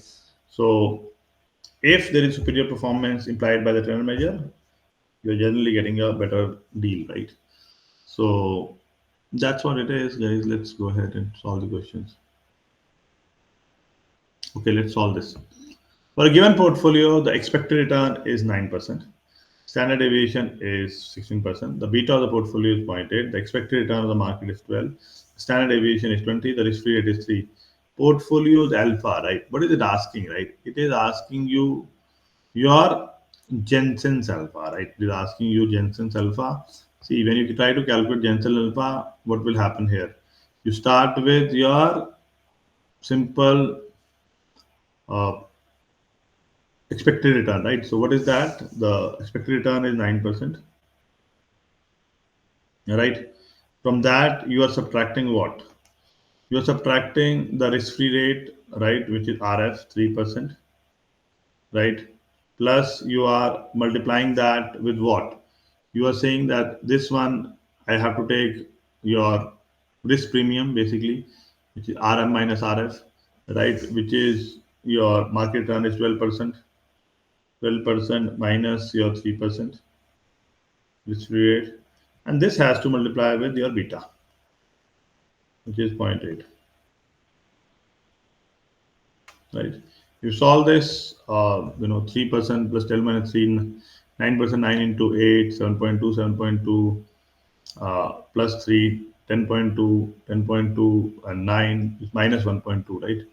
So answer is minus 1.2. Okay, answer is A. Very simple question, guys. Very straightforward. I don't think there should be any doubt here, right? Okay. Next one is your understanding of tracking error. See, the point here is that when there are a lot of mutual fund managers and you are thinking of, you know, creating a portfolio, creating an investment which track and higher benchmark, right?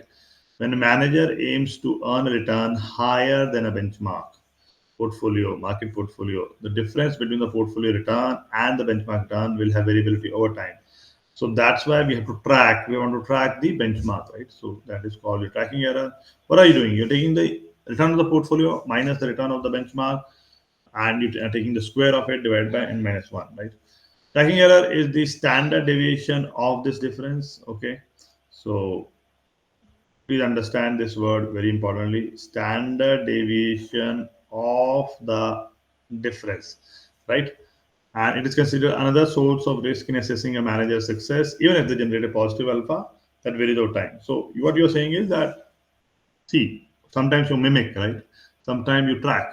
So you not only need to have a positive alpha, but you also need to have a positive. You also need to have uh, another way to calculate, right? So that tracking error is that. Less common definition is some practitioner refer to tracking error simply as the difference between the portfolio return and benchmark return, which is very uncommon definition, but yes, sometimes you use it. Right? Remember that easy till now. It is easy, guys. Small concepts, right? Next one is your information ratio. Again, another type of ratio, right? Information ratio divides the portfolio expected return RP minus RB in excess of the benchmark's expected return, right? So you have taken RP minus RB and you're dividing it by your tracking error, right? So tracking error we found earlier, right? Which is under root RP minus RB square n minus 1. You put that here, right? Tracking error was tracking your active risk, this is tracking your active return. And when you try to divide active risk, active return by active risk, you are getting your information ratio. The numerator often referred to as active return, which is this.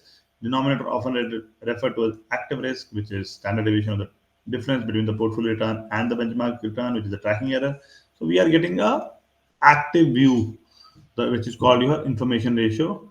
So that also gives us a very clear idea that how is portfolio return behaving with the tracking error. Okay, remember that, guys, very important. Okay, let's do it. Advanced quantitative models, global equity fund has averaged a return of 12.5% per year over the last 10 years. The benchmark average return over the same period was 11% per year, right? The risk-free rate of return during the same period averaged 3.5%. The standard deviation of fund return is 16.5%, and the tracking error is 10.5%. What is the information ratio? See, tracking error is already given, right? So if tracking error is given to you, so means the denominator part is already solved, right? Denominator part you don't have to worry because the tracking error they give you that is already given. That is your 10.5, right? That is given. Now, only thing you have to solve is your the numerator part, right? Numerator part, which is active return, right? So when you have denominator, which is your tracking error 10.5, now the question is, what is my RP minus RB, right? RP minus RB, right? When I try to find out RP minus RB, right? What exactly it will be, right? So you have what is the return of the portfolio? That is RP, right? RP is your 12.5, right? Now RB, right? Fund as average portfolio 12.5, and the benchmark return is 11%, right? So if you do that, very simple, guys, very simple. Your 1.5 divided by 10.5, right? When you solve 1.5 divided by your 10.5, you get sorry 10.5. When you try to do it, is there anything else I'm missing here? 10.5. Mm, I think it's perfectly fine. Yeah, that's totally fine. 1.5 divided by your 10.5. Perfect, right? Your 0.14. That 0.14 is the answer. That's also straightforward.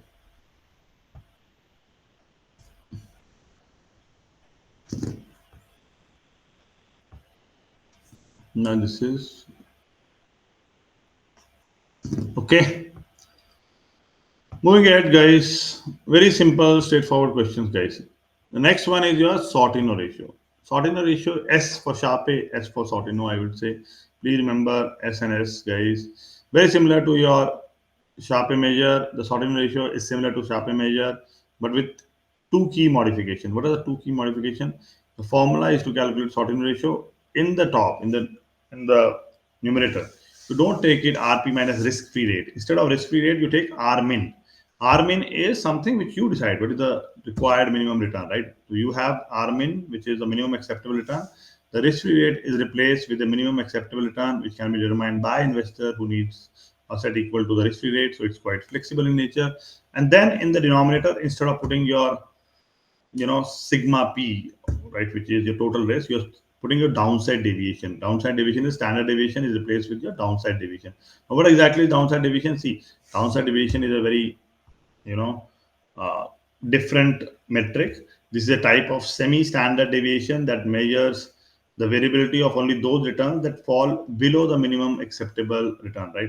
Please understand, there is upside deviation, there is downside deviation. Downside deviation is a semi-standard deviation. You are only measuring the returns that fall below the minimum acceptable return. So you are focusing only on it's a very particular kind of your uh, metric of measurement where you're only focusing on something which is going down, right? So returns higher than R min are not considered risky for this calculation. So you're considering only the return which are below the R min, right? So again, very tricky kind of concept, right? But again, not very difficult. RP minus R1 divided by downside deviation. And please understand, nobody will tell you to calculate downside deviation. They will give you an exam if they ask you a question here, right? All right. So this one, interesting question. You have to find the Sortino ratio. So you have been given a risk-free rate. You have been given your minimum acceptable return, benchmark return, expected return portfolio, expected return market, beta, standard deviation, downside deviation, right?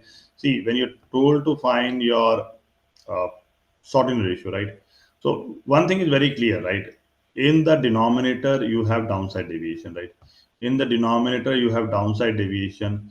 That one part is very clear. So if I take your denominator part, it becomes very clear that okay, denominator has your 8.2, which I write 0.082. Right? Denominator is very clear. Now RP minus R minimum. So now RP minus R minimum, if I have to take, what is RP? RP is your 12% and minimum acceptable return is 6%, right? So RP return of the portfolio is 12%, which is 0.12. Minimum acceptable return is your 6%, 0.16. So if I take this, which is 0.06 divided by 0.082, if I try to solve this, right? If I try to solve this, what do I get? What I get 0.7317, 0.7317, and this is the answer. Okay. All right. So easy, not at all difficult in any sense, right? If you know the formulas, the questions are pretty straightforward, pretty easy. Okay. With this, we have completed this chapter, guys. I don't think anybody of you will face any difficulty. Go back, revise it, try to understand it. Right. Module 3 is all about formulas. You need to understand Sharpe measure. You need to understand Sharpe measure has a connection with capital market line. You need to understand Treynor ratio, Treynor performance index that has a relationship with security market line. Right. You need to understand Jensen alpha or the calculation of Jensen alpha. You need to understand that Treynor measure and Treynor measure and your Jensen alpha are for well diversified portfolios. One is looking for alpha, other is looking for comparison with the market. For idiosyncratic risk, you are happy with Sharpe measure. Then you have something called your tracking error, which is you need to understand if you're tracking a benchmark, then you need to understand information ratio, where you are taking active return minus your active risk, right? And then you need to understand your after your tracking error and your information ratio, you need to understand that okay, there is something called Sortino ratio. Sortino ratio, you are S for Sortino, S for Sharpe, very similar to, right? But only thing is RP minus R min. Instead of RF, you remove the RF, you have return of portfolio minus minimum acceptable return divided by your downside deviation, which is in the denominator, right? And downside deviation, they will give you the value. You don't need to calculate. Understand that downside deviation is only one kind of deviation, which is only for the values which are below the R mean, not above the R mean, right? So special kind of deviation, not kind of standard deviation. And then we understand that, right? So have the understanding relationship with the CML, SML, where it is used, well diversified, concentrated, and tracking error, information ratio, active return by active risk, and the Sortino ratio. Have this understanding in cohesively, I think you will be totally fine, right? So go back, do it, guys. This is very, very important. If you understand these things, this will help you a lot in understanding this chapter, right? So this chapter had 3 modules. We had covered module 1 and 2 in a different lecture, module 3 right now in a different lecture, right? Module 3, again, you will get one question here in exam, right? Perfectly. Module 3, you will get one question definitely. So understand it properly, right? Understand the theory part also, right? That's very important, not just the formula, but you need to know the formula also. If they ask you numerical, you need to calculate also, right? But what I'm trying to say is theory is also important, your numerical is also important. Okay, keep that in mind. All right, guys, with this, we finish this chapter. I'll see you in the next chapter. Okay, all right, thank you.